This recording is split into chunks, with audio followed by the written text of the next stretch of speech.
Mga kapatid kong Pilipino,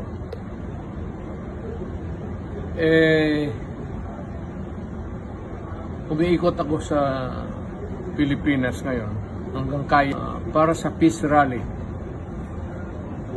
Tara na, kung isog ka para sa bayan, we defend the Constitution and the flag of the Philippines. Para wag masira ang bayan natin.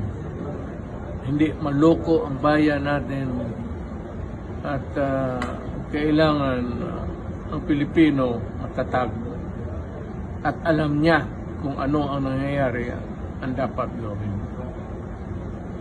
Ito naman ang gusto namin, mapayapa lahat ang mangyayari. Alam mo, hindi kami binibigyan nakakatawa nga hindi kami binibigyan ng permiso ng mga mayor mag-rally. Alam mo, nasa konstitusyon yan, mabigat yan, to peaceably assemble for redress of grievance. It is a constitutional right of everybody, and you just cannot violate it. Kasi makakaroon ka ng kaso niyan at ang hatol niyan is dismissal from the service. Yung mga mayor, baka hindi niyo alam yan. Mabigat na parusa yan. Sa konstitusyon yan eh. Kaya magdadalawang isip kayo. Lahat ng tao.